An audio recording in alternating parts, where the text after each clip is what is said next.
kuota itu melewati kuota yang ada, kemudian diterapkan apa yang dinamakan biaya kompensasi. Karena apa? PLN, Pertamina yang bertanggung jawab di dalam energi tidak boleh menaikkan harga kekiniannya sesuai harga pasar. Tadi, maka ketika kuota itu melewati, maka akan menjadi kompensasi di tahun berikutnya. APBN di tahun berjalan harus bertanggung jawab terhadap subsidi di tahun sebelumnya dalam bentuk biaya kompensasi. Apakah mekanisme ini nanti apakah akan tetap di rezimnya Pak Purbaya sebagai Menteri Keuangan akan tetap digunakan seperti ini, atau kemudian alokasi subsidinya yang Bapak naik turunkan? Nah, ini yang harus kemudian nanti ke depan harus di-clear-kan, Pak. Karena kompensasi dan subsidi itu grafiknya sama, Pak. Grafiknya sama persis. Cuma di dalam komponen APBN kita itu diberikan nama yang berbeda.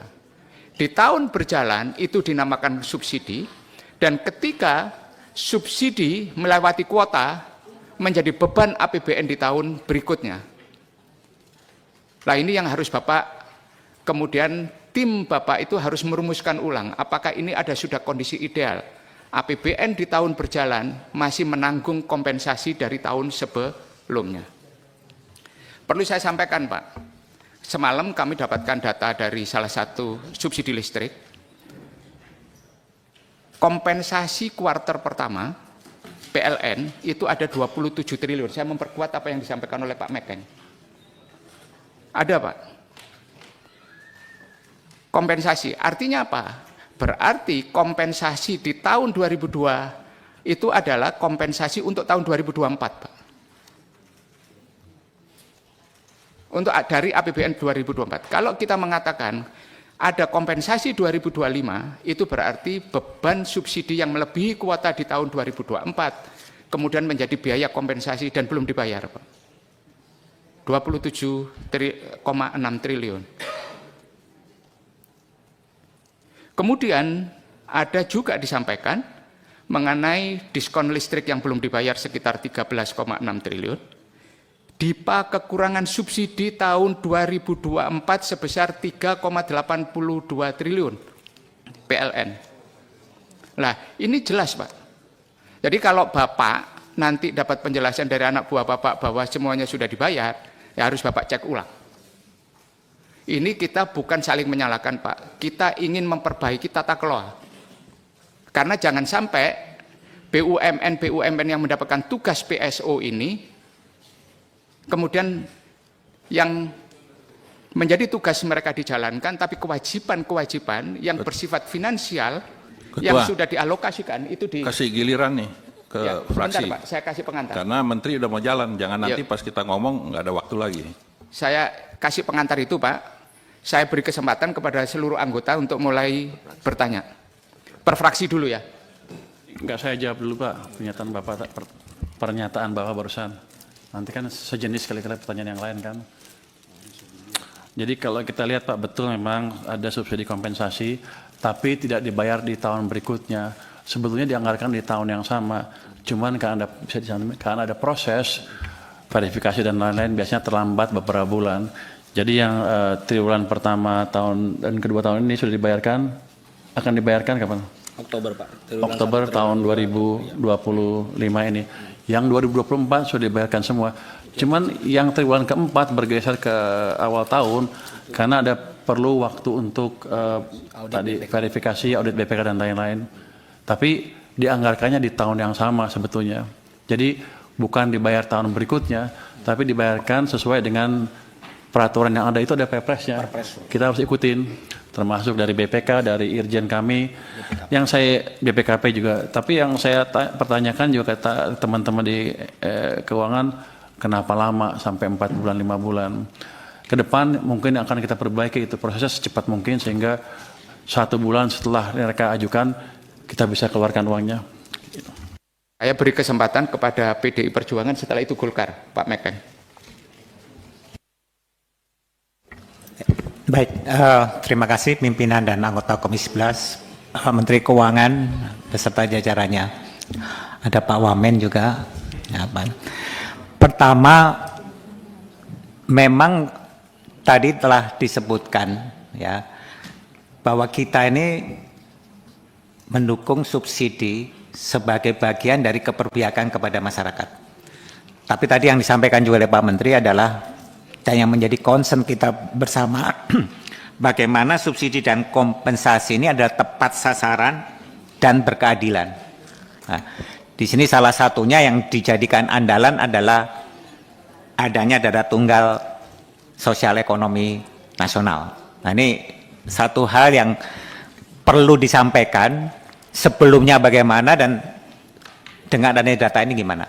Tetapi satu hal juga yang sebetulnya belum disinggung dalam hal ini adalah mengenai penghitungan mekanisme subsidi sendiri. Ini menyangkut masalah sustainability-nya. Kami memberikan contoh yang tadi telah kita bahas itu mengenai telaah BAKN dan juga dari hasil audit BPK terhadap subsidi pupuk. Ternyata subsidi pupuk yang dikeluarkan selama hampir 200 triliun itu menghasilkan pabrik-pabrik pupuk yang tua dari 30 pabrik pupuk 24 itu adalah pabrik pupuk yang tua yang mengakibatkan harga pokok produksinya itu tidak efisien dan tinggi. Jadi ini adalah kebijakan yang telah berlaku sejak tahun 2003 ya, yang mendasarkan kepada mekanisme penghitungan subsidi cost plus. Ini yang sebetulnya juga perlu ditinjau ulang.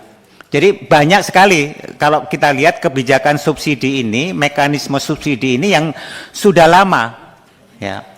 Termasuk dalam hal ini adalah saatnya dengan adanya Danantara kita perlu melakukan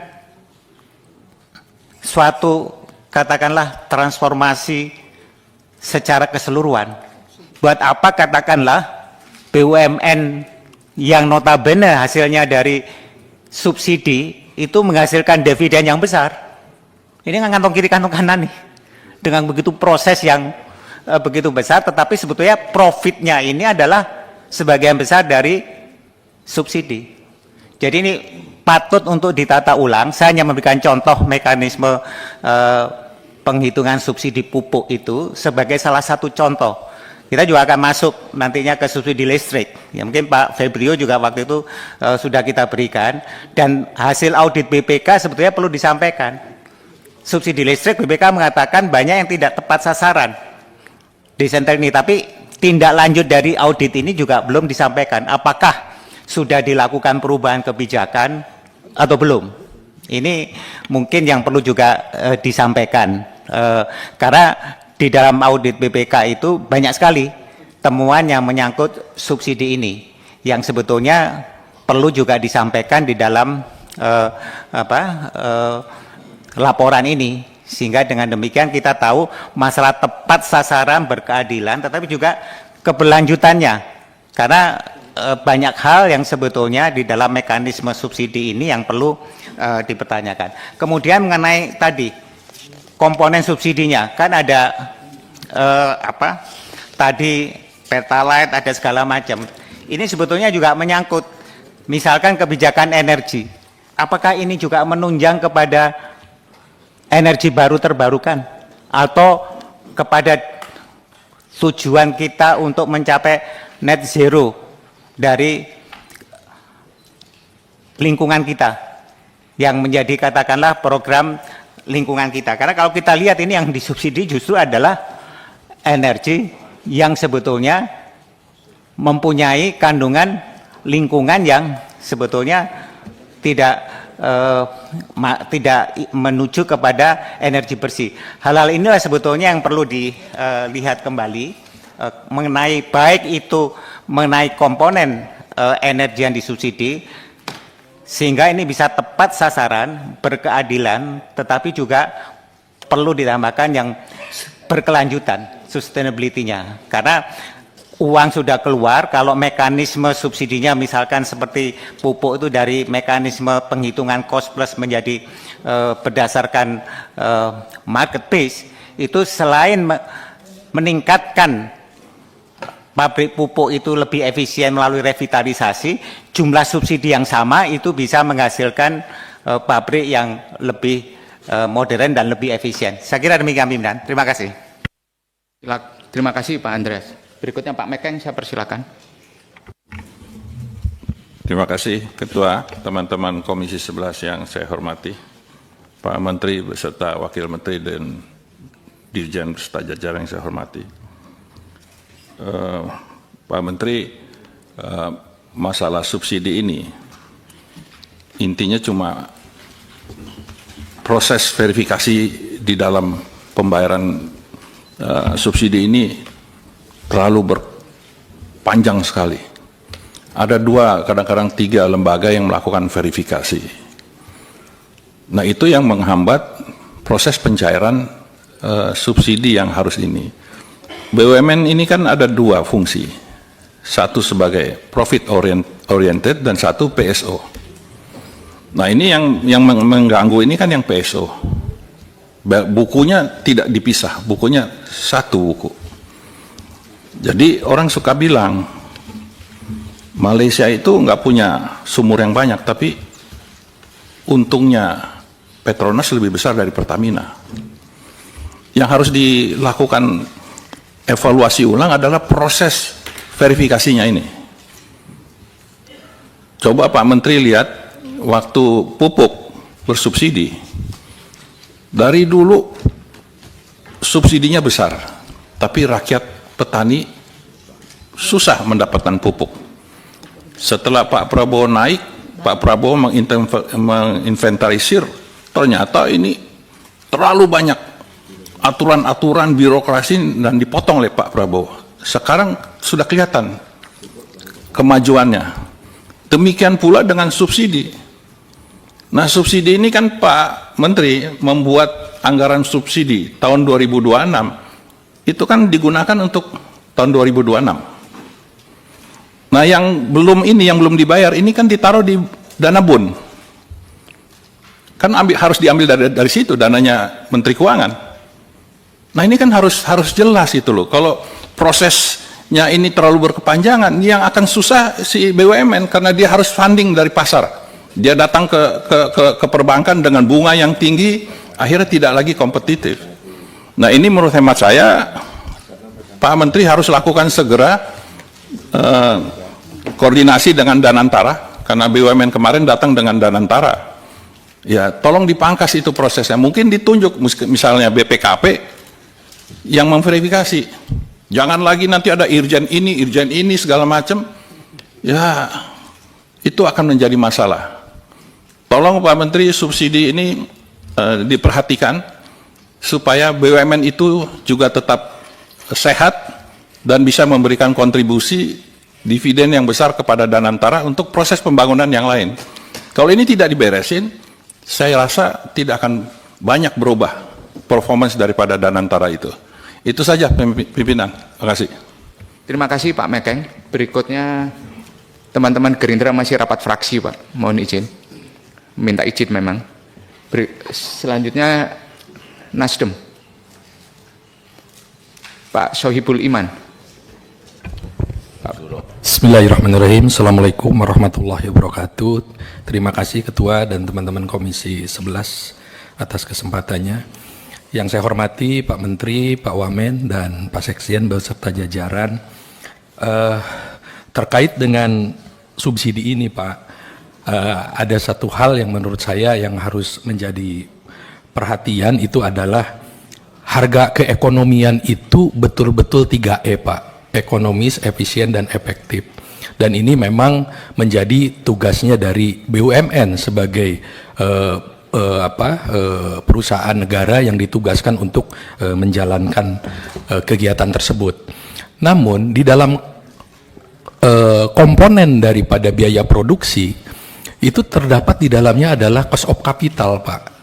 Menurut saya itu juga harus menjadi perhatian, karena hasil rapat kita kemarin ada beberapa keluhan daripada BUMN bahwa telat pembayaran, walaupun tadi sama Pak Menteri sudah dikonfirmasi bahwa semuanya sudah dibayar gitu, seperti itu. Jadi menurut saya ini harus tetap menjadi perhatian karena itu menjadi komponen daripada biaya produksi mereka. Dan selain daripada itu juga terkait dengan alat produksi, Pak. Ketika alat produksinya tadi usang, tentu dia akan boros. Jadi tidak hanya masalah tata kelola, tapi masalah alat produksi juga harus menjadi perhatian daripada kita semua, ya, gitu. Sehingga kita jangan hanya melihat dari tata kelolanya saja, kita juga lihat dari alat produksinya.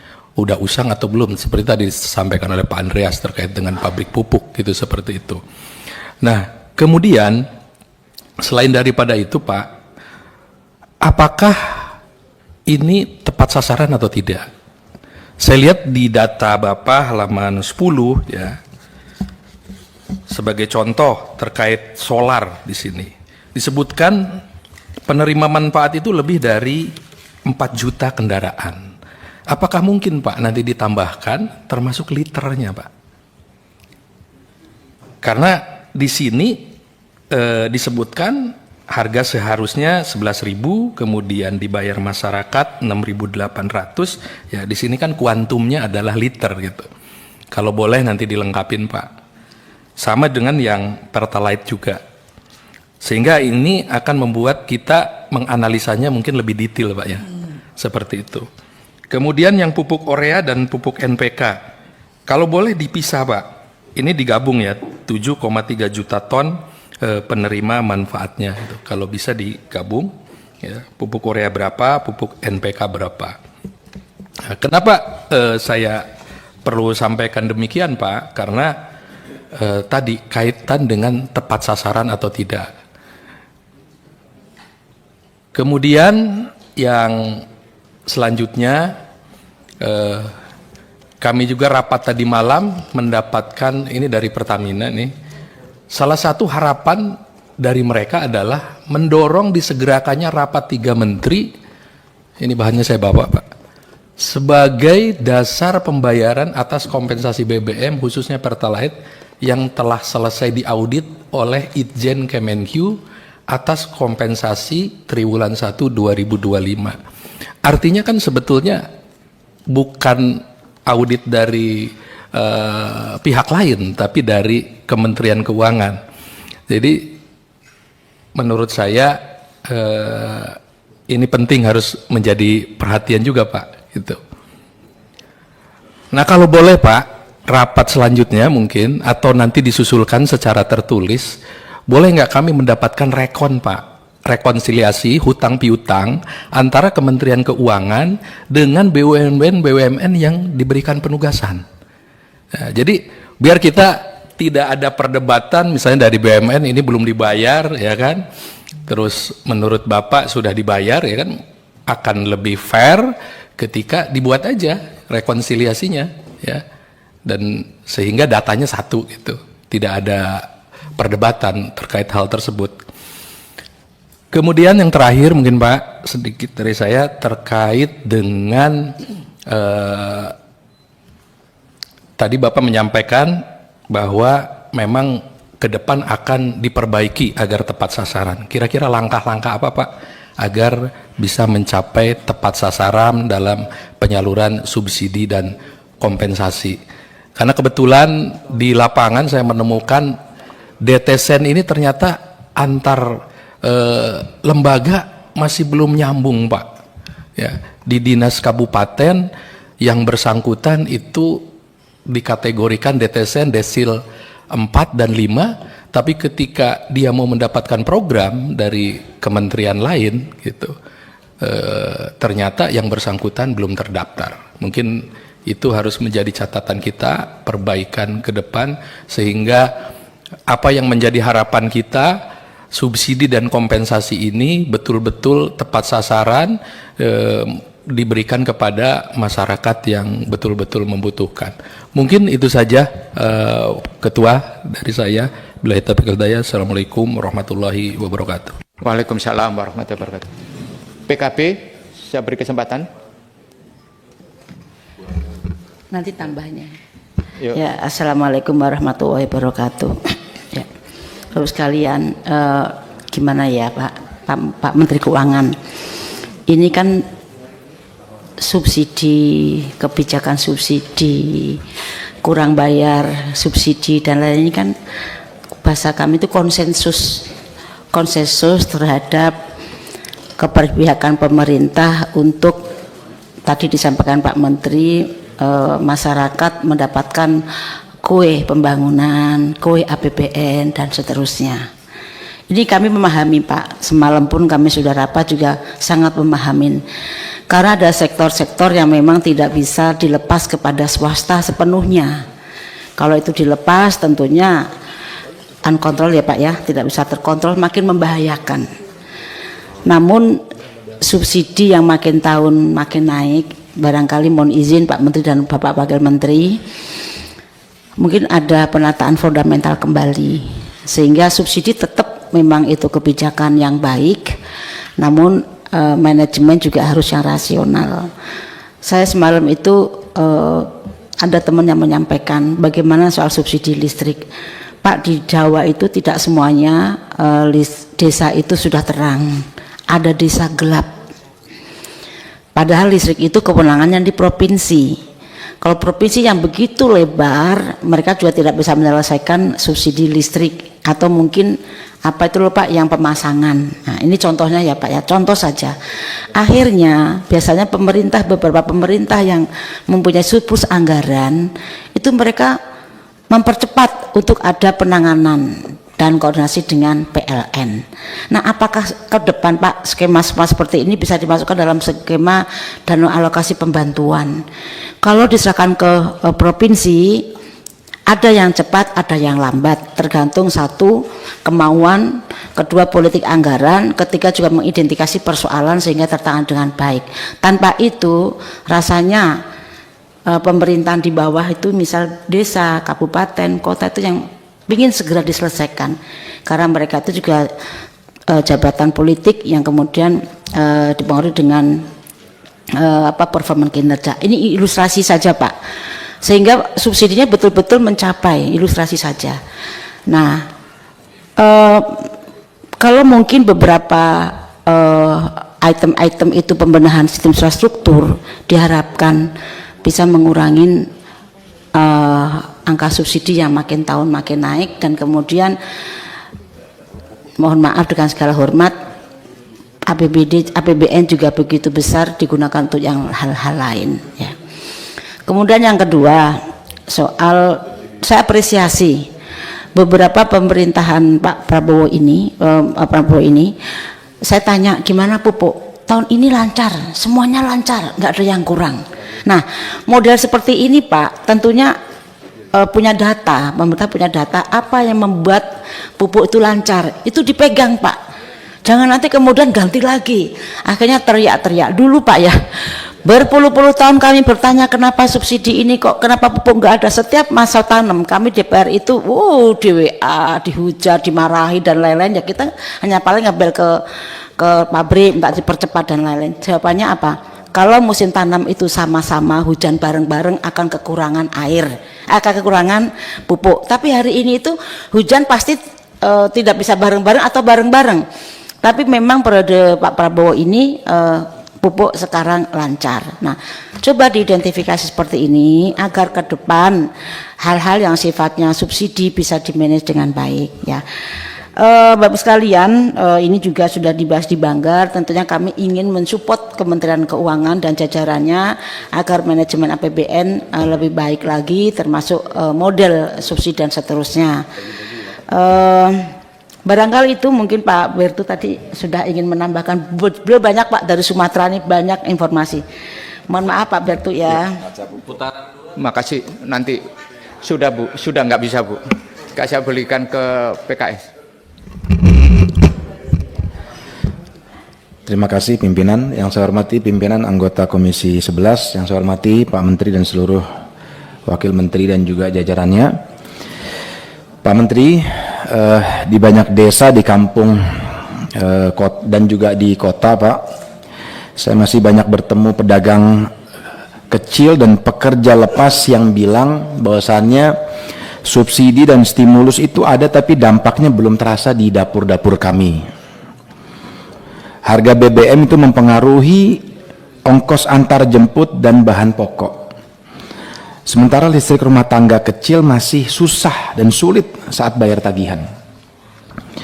Mereka merasa ya bantuan yang seharusnya itu menjadi pegangan, Pak, pegangan harian mereka, itu ternyata belum cukup dalam mengurangi beban. Ini ketika kami muter, Pak, ya, di dapil-dapil dan juga di beberapa kecamatan dan juga desa yang kami kunjungi. Di saat yang sama, Pak, berbagai kajian menunjukkan pola lama, ya, subsidi energi itu cenderung lebih banyak dinikmati kelompok yang lebih mampu, Pak. Ya, misalnya dari bensin ataupun listrik yang bertarif di bawah biaya pokok, ya, ketimbang tepat sasaran. Jadi saya setuju dengan yang lainnya. Ya, dibandingkan ke tepat sasaran ke rumah tangga paling rentan. Ya, setelah penyusuaian harga tahun 2022, insidensi memang membaik, tetapi ketidaktepatan sasaran pada listrik atau energi masih saja menjadi isu, termasuk pelanggan yang 450 dan 950 yang tidak semuanya itu ternyata miskin. Artinya ada jarak antara niat baik fiskal dan pengalaman rakyat kecil, Pak. Saya membayangkan seperti ini, pemerintah itu sebagai orang tua dan juga rakyat sebagai anaknya. Maka tugas orang tua itu adalah memastikan kebutuhan dasar seorang anak, ya, misalnya ya gizi, yaitu harga pangan yang terjangkau, kemudian sekolahnya itu sebagai pendidikan, kemudian obatnya sebagai kesehatan, dan juga rasa aman sebagai perlindungan. Itu semuanya terpenuhi, Pak, agar ya anak itu tumbuh secara mandiri. Ya, uang yang dikeluarkan oleh pemerintah itu bukan untuk memanjakan sebetulnya, Pak, melainkan itu semua itu adalah investasi. Ya, orang tua itu tidak menjadi miskin karena membiayai gizi dan juga sekolah yang layak. Justru di masa depan beban keluarga itu menurun, ya, karena ya anak itu kemudian berdaya. Ya. Maksudnya adalah rakyat. Ya. Karena itu maka uang saku dan biaya, dalam tanda petik, ya, uang saku dan juga biaya sekolah ini tidak dibagi rata, melainkan adil dan berbasis kebutuhan anak yang paling rapuh yang harus mendapatkan perhatian yang lebih. Nah, sementara yang sudah mapan itu nggak perlu diberikan subsidi yang berlebihan. Maka pertanyaannya, Pak, apakah duit saku negara yang saat ini benar-benar masuk ke anak-anak yang paling butuh, atau jangan-jangan justru lebih banyak terserap ke kakak-kakaknya dalam tanda petik yang sudah mapan duluan, Pak? Maka untuk menopang argumen ini, Pak, saya merujuk kepada fakta umum bahwasanya subsidi energi yang berbiaya fiskal besar dan historisnya kurang tepat sasaran, ya, sementara cakupan bantuan sosial untuk kuintil termiskin, Pak, itu belum penuh. Untuk Pertalite, Pak, 86% itu masih dinikmati rumah tangga, dan porsi itu sekitar 80% justru dinikmati, ya, rumah tangga mampu, ya. Artinya adanya indikasi kebocoran, Pak, yang mereduksi manfaat bagi yang paling rentan tadi.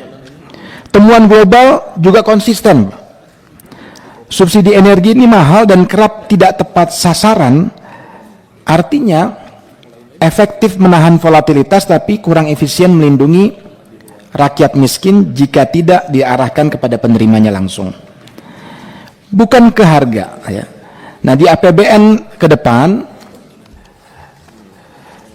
skala fiskalnya tetap besar. Nah, subsidi energi RAPBN 2006 dipatok sekitar 210 triliun, ya, sehingga presisi penargetan menjadi kunci agar tetap setiap rupiah itu benar-benar sampai kepada titik terbawah. Maka pertanyaan selanjutnya, Pak, kita mulai dari tujuan dan juga definisi tepat sasaran. Subsidi stimulus versi Kemenkyu 2025-2026. Yang saya tanyakan adalah, ya, apa definisi tepat sasaran subsidi stimulus versi Kemenkyu tahun 2025-2026. Kemudian yang kedua, kita bahas desain, Pak. Bagaimana mekanisme teknis agar energi, ya, BBM, LPG, listrik lebih terarah ke kuintil terbawah tanpa memukul inflasi.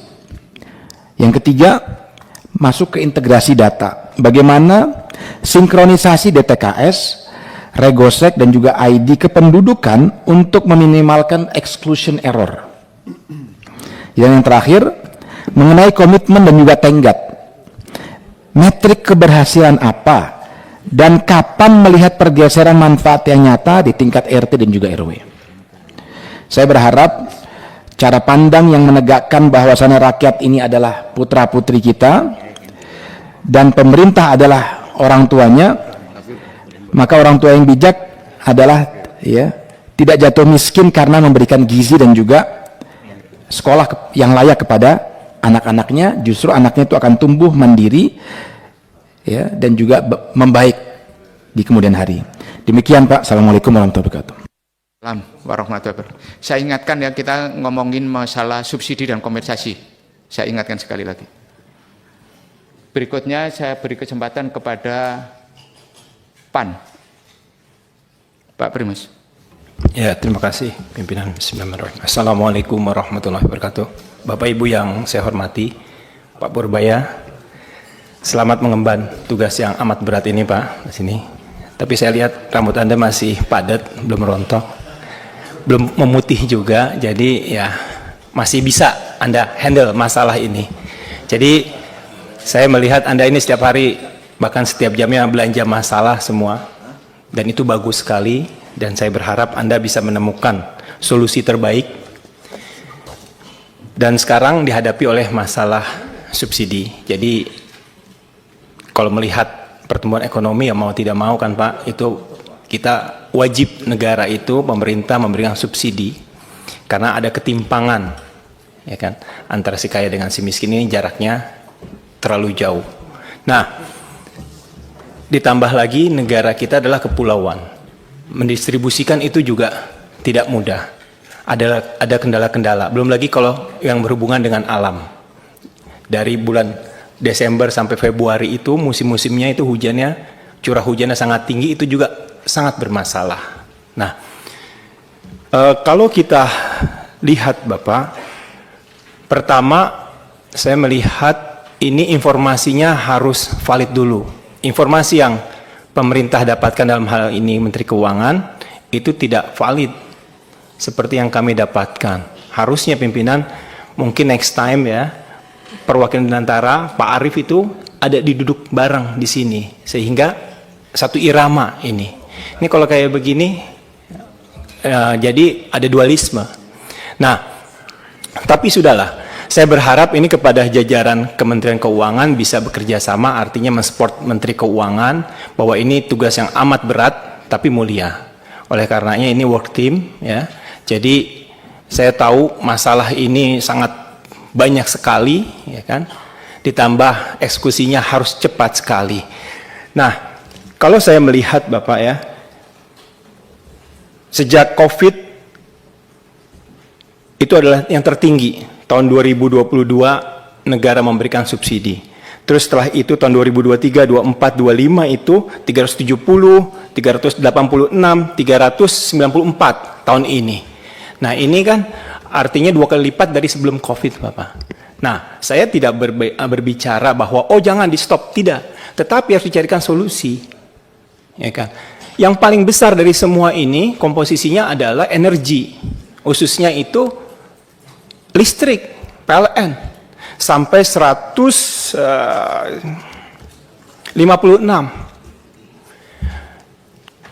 Kita selama ini tidak mendengar solusi dari pemerintah. Solar cell, Pak. Di negara-negara lain itu sudah ada. Tapi ironisnya di negara kita itu dijualnya itu yang termahal, Pak. Nah, Anda mau mengucurkan itu yang 200 triliun itu ya buat sektor real. Saya rasa itu bisa Pak dibangun. Teknologi dari luar, nah ini Anda tinggal arahkan. Dan dikasih insentif Pak. Pajaknya seperti itu dan lain-lainnya. Kalau sekarang Pak, kayak saya sudah sempat Pak, saya pribadi ya mencontohkan, saya ingin gitu membeli solar cell. Tapi harganya Pak, itu sama bayar bulanan listrik Pak, saya tidak dapat subsidi Pak. Bayar listrik itu baru ketemu 30 tahun Pak. Dengan catatan itu solar cell-nya itu tidak rusak selama 30 tahun. Kalau 10 tahun oke. Nah ini menurut saya harus dicarikan solusinya Pak. Jadi terus juga yang berikutnya yang kedua adalah soal tadi seperti kawan-kawan katakan tepat sasaran. Nah inilah masalah klasik kita Pak, selalu. Walaupun tadi Pak Idrus juga mengatakan sebagai rakyat Indonesia semuanya boleh saja mendapatkan, menikmati subsidi itu. Tetapi kan ada prioritas Pak. Nah ini dia. Nah sistemnya ini yang tidak canggih menurut saya. Teknologi sudah canggih ya, semua masyarakat sampai pelosok itu sudah punya smartphone, walaupun cara menggunakannya tidak begitu paham, tapi kan sistem barcode bisa diberikan. Ini kan bisa dibangun Pak. Kris aja bisa Pak, sampai bawah itu bisa bermanfaat, mereka tahu menggunakannya. Nah ini bagaimana caranya tabung melon itu yang 3 kilo itu pakai barcode kepada siapa? Kalau saya beli pakai barcode, kayak begitu tidak bisa. Nah ini penting, ini salah satu contohnya. Terus yang berikut yang ketiga nih Pak. Ini kan sekarang harga minyak dunia masih di bawah 70. Saya mau nanya ke Menteri Keuangan yang baru ini, bagaimana kalau menghadapi kayak akhir tahun itu? Misalnya sampai $90. Ini kan membengkak semuanya. Ini menurut Pak Purbaya ini apakah masih ada fiskalnya masih aman mempersiapkan dan lain-lain. Karena ini tidak bisa di stop. Ya saya berharap kita bisa mencari solusi yang terbaik dan saya berharap bahasanya itu tunggakan pemerintah kepada BUMN yang diberikan tugas melalui yang disebut dengan PSO itu bisa diselesaikan Pak. Itu saja.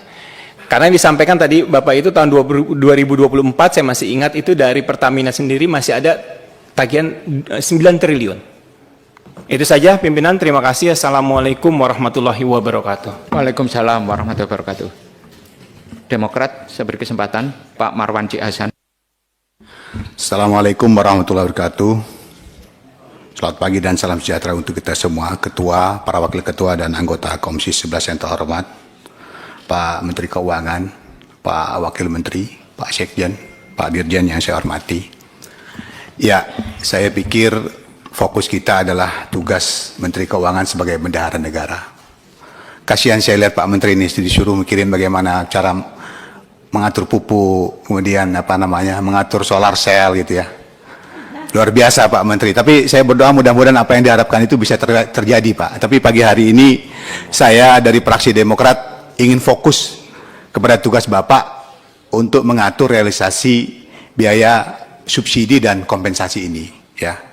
Yang pertama yang menjadi concern saya adalah terkait carry over Pak. Setiap tahun kita lihat bahwa jumlah carry over dari kompensasi tahun sebelumnya ke tahun berikutnya ini kan masih cukup besar.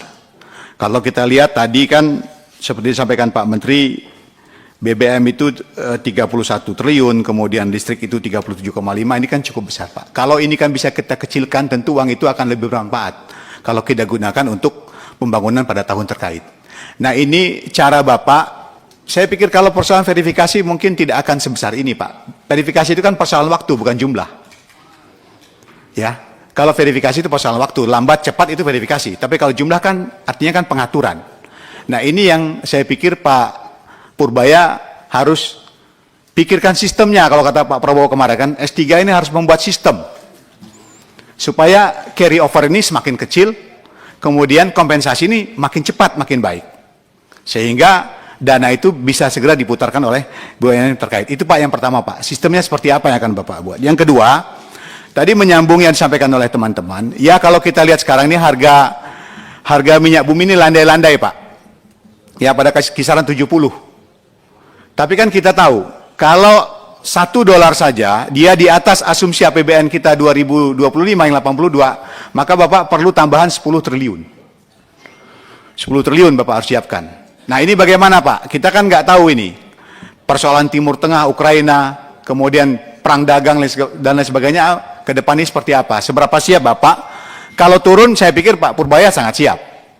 Tapi kalau dia naik di atas asumsi makro yang sudah kita sepakati, kesiapan Bapak seperti apa? Di mana $1 itu akan berdampak pada tambahan belanja Bapak 10 triliun.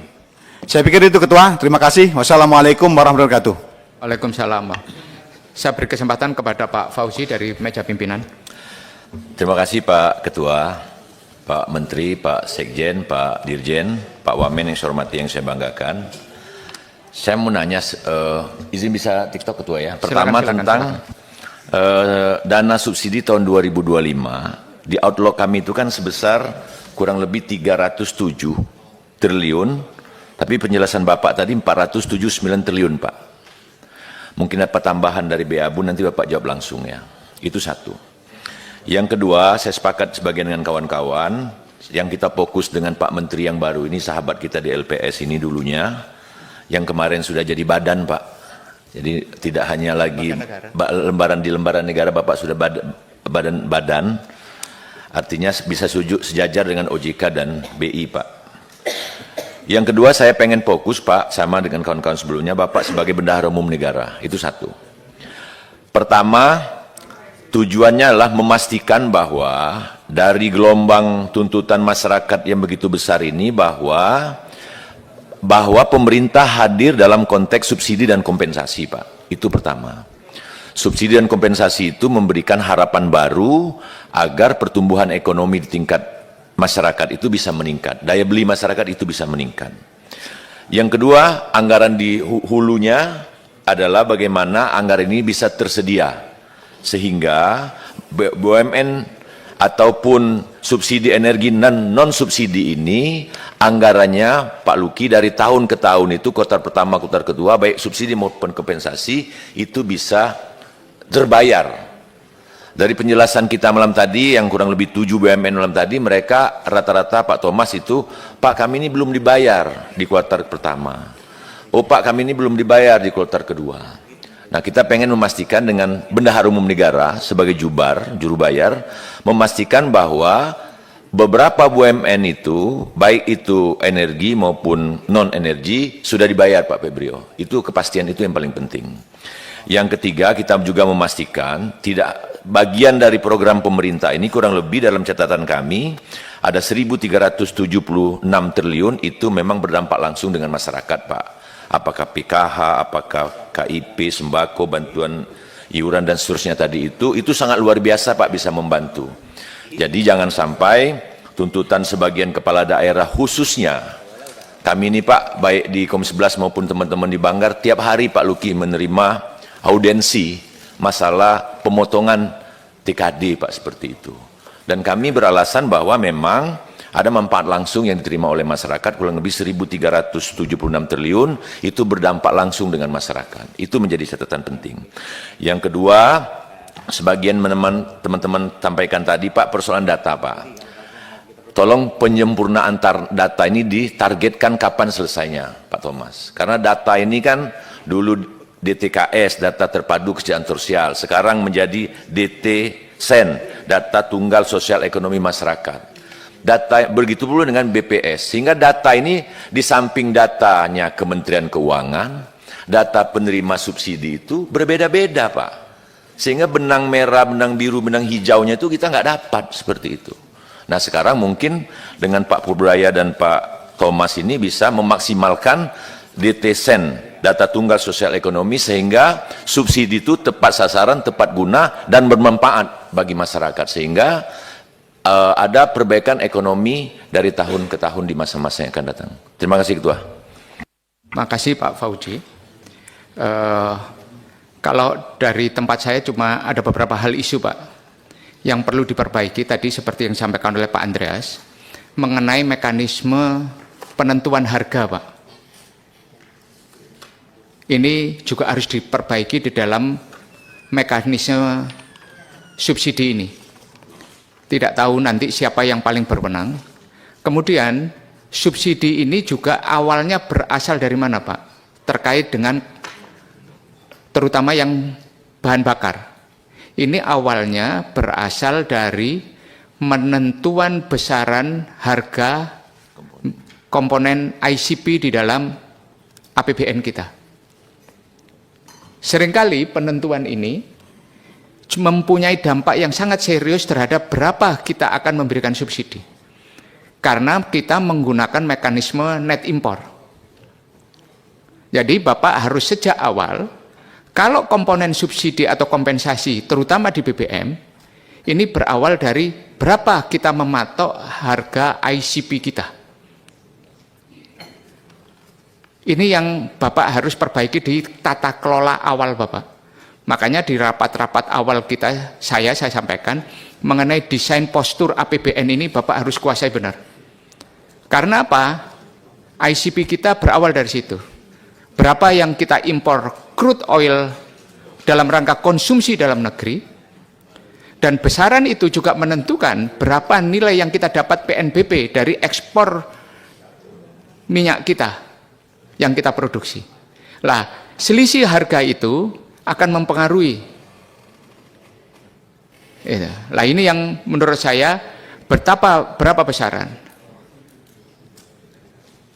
Nah, kemudian yang berikutnya, masalah berikutnya, pemahaman APBN sebagai shock absorber, sebagai peredam kejut di dalam penentuan subsidi seperti presentasi Bapak di dalam paparan tadi, harus didefinisikan ulang Pak. Apa makna APBN sebagai peredam kejut di dalam urusan subsidi ini? Ini yang Bapak harus kuatkan.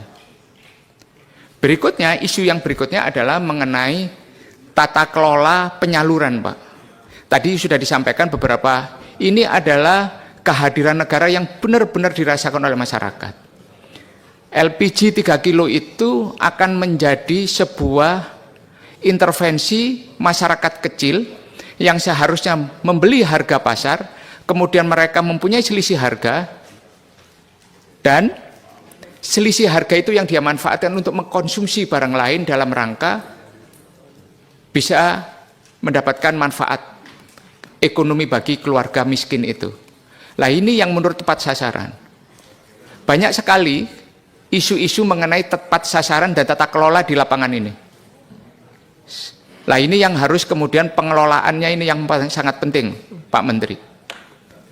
Negara sudah mengintervensi, jangan sampai kemudian di hulunya kita dalam penentuan harga, kita menghadapi situasi yang tidak ideal, kemudian penyalurannya juga tidak tepat sasaran. Saya yakin yang tidak tepat sasaran ini kan tidak banyak, tapi kan harus tetap diperbaiki sistem dan mekanismenya. Nah ini kalau menurut saya yang harus menjadi perhatian Bapak. Berikutnya saya beri kesempatan kepada Pak Menteri untuk menjawab apa yang menjadi concern, pertanyaan, dan beberapa isu yang disampaikan oleh anggota dan pimpinan di Komisi 11. Terima kasih, Ketua. Pimpinan, sebelum Pak Menteri sedikit. Ke pelayanan nggak Pak? Nggak. Teller di sini. Oh langsung atas. Mau ikut rapat sama direksinya kalau ada rapat. Oke. Bapak boleh masuk. Oh dari kemarin ketemu Bapak cuma Bapak langsung jalan di kondangan. Oh, iya.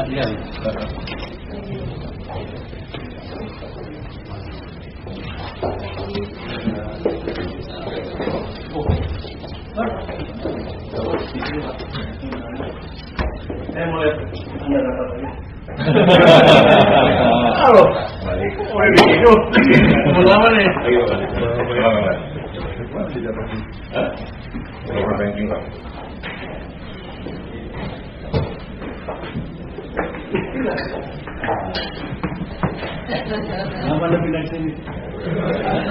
Pak Menko tiba-tiba sidak ke kantor pusat BNI. Ada apa ya? Oh Pak Jumpo. Oh iya, Siap.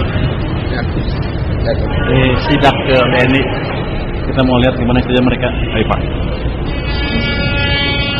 Ke pelayanan nggak Pak? Nggak. Teller di sini. Oh langsung atas. Mau ikut rapat sama direksinya kalau ada rapat. Oke. Bapak boleh masuk. Nah, boleh masuk kan?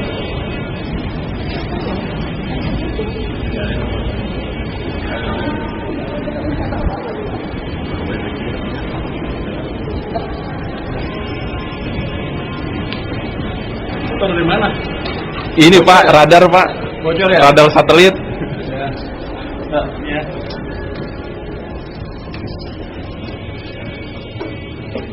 Mau berikut? Dengan permisi, dengan izin dari Pak Menteri, semoga boleh ikut. Siap.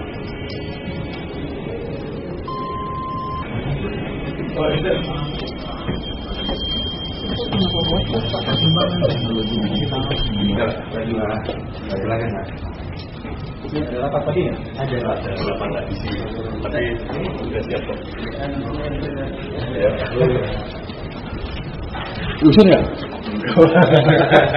Mau ada dusun ya? Tahun dari kemarin ketemu Bapak cuma Bapak langsung jalan di kondangan. Oh, lihat. Iya, terus ada meeting lagi dengan Pak Erik. Jadi kita sama Pak Misbah dulu. Saya telat soalnya sama juga. Saya banyak tanggal. Saya pulang lima. Langsung jadi. Sampai nunggu. Oke. Apa dengan anda ini? Saya ya. Yakin gue nggak siap? Enggak, Pak.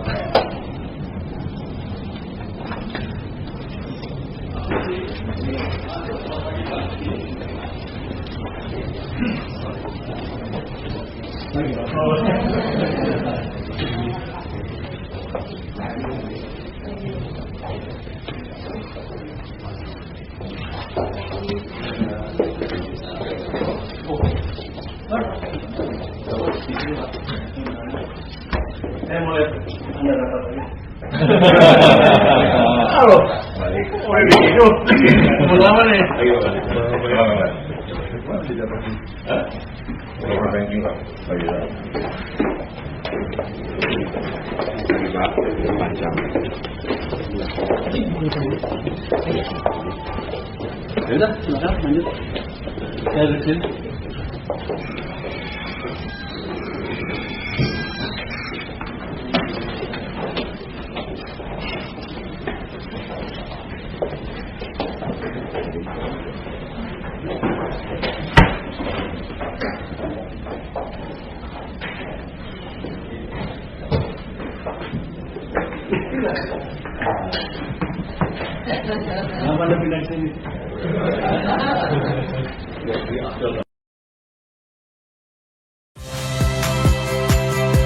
Saya Rizka Clarissa.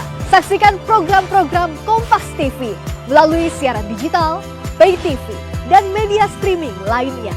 Kompas TV, independen, terpercaya.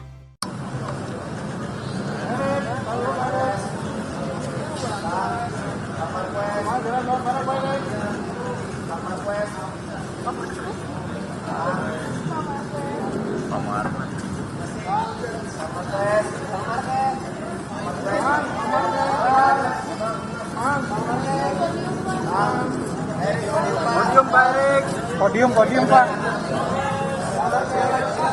Ayo Mang Orpes. Kang, boleh di itu Kang.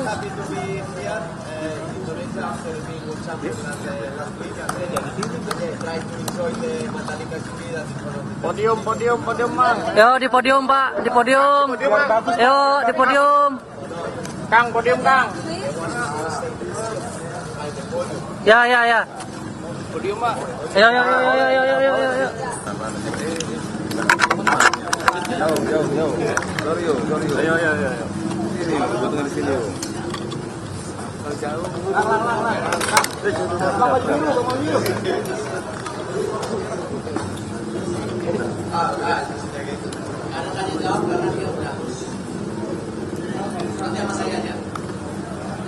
So, hello everybody.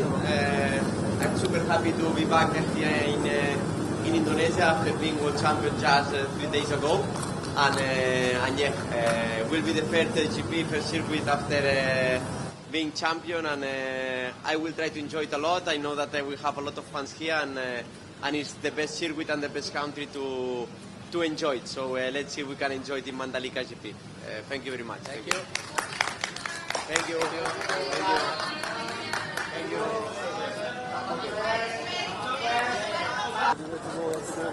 Sorry Mas ya.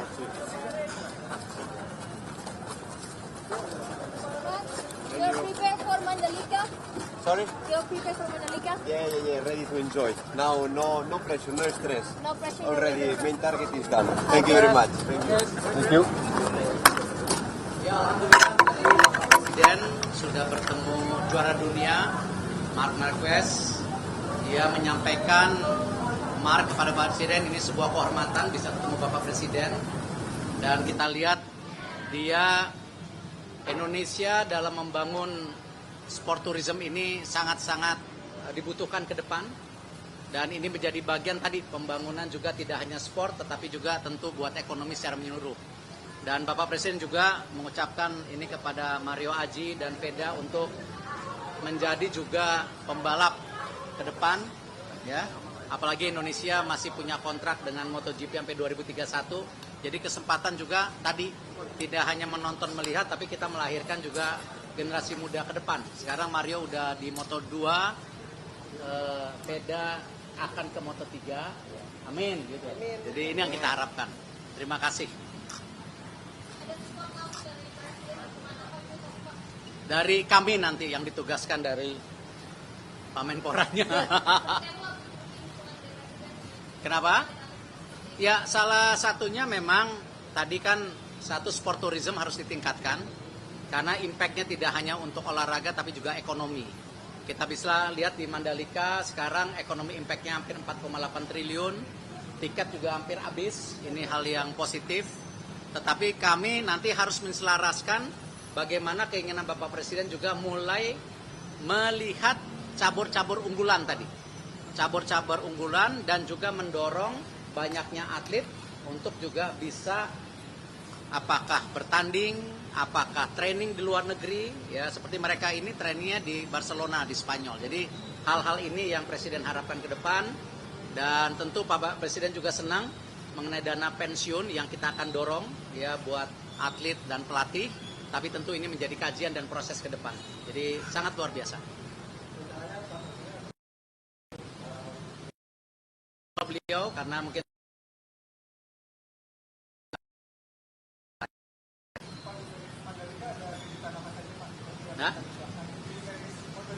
kejutan, Marc Marquez-nya selesai finish, kan belum pernah finish.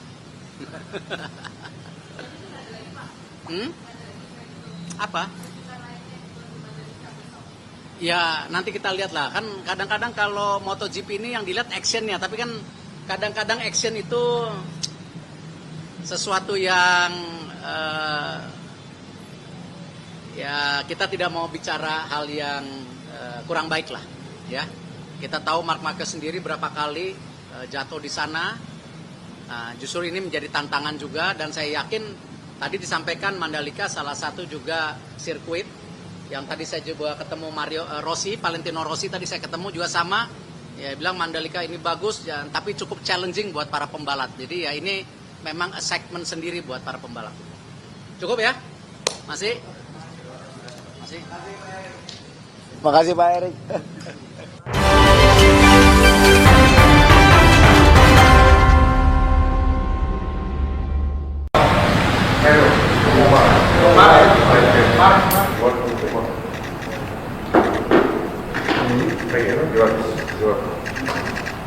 Hi.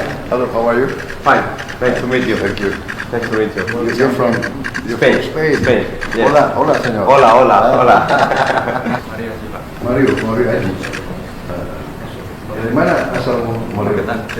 Magetan. Kamu dari mana? Jogja. Yogyakarta. Wow. You apa?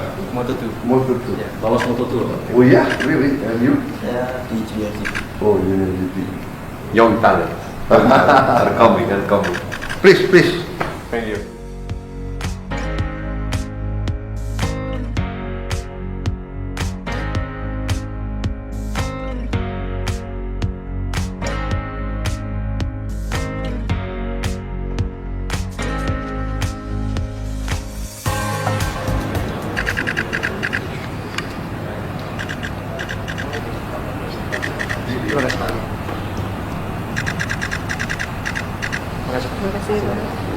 Jadi saya kalau Oke, iya. nanti sama saya aja.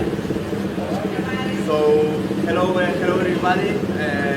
I'm super happy to be back here in Indonesia after being world champion just 3 days ago. And yeah, will be the first after being champion, and I will try to enjoy it a lot. I know that we have a lot of fans here, and and it's the best circuit and the best country to enjoy it. So let's see if we can enjoy the Mandalika GP. Bu Maya. Ya, alhamdulillah tadi Bapak Presiden sudah bertemu juara dunia Marc Marquez. Dia menyampaikan Marc kepada Bapak Presiden, ini sebuah kehormatan bisa ketemu Bapak Presiden. Dan kita lihat dia Indonesia dalam membangun sport tourism ini sangat-sangat dibutuhkan ke depan. Dan ini menjadi bagian tadi pembangunan juga tidak hanya sport tetapi juga tentu buat ekonomi secara menyeluruh. Dan Bapak Presiden juga mengucapkan ini kepada Mario Aji dan Veda untuk menjadi juga pembalap ke depan, ya. Apalagi Indonesia masih punya kontrak dengan MotoGP sampai 2031. Jadi kesempatan juga tadi tidak hanya menonton melihat, tapi kita melahirkan juga generasi muda ke depan. Sekarang Mario udah di Moto2, Veda akan ke Moto3, amin gitu. Amin. Jadi ini yang kita harapkan. Ya, salah satunya memang tadi kan satu sport tourism harus ditingkatkan karena impactnya tidak hanya untuk olahraga tapi juga ekonomi. Kita bisa lihat di Mandalika sekarang ekonomi impactnya hampir 4,8 triliun, tiket juga hampir habis, ini hal yang positif.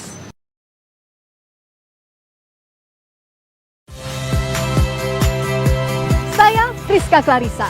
Saksikan program-program Kompas TV melalui siaran digital, pay TV, dan media streaming lainnya. Kompas TV, independen, terpercaya.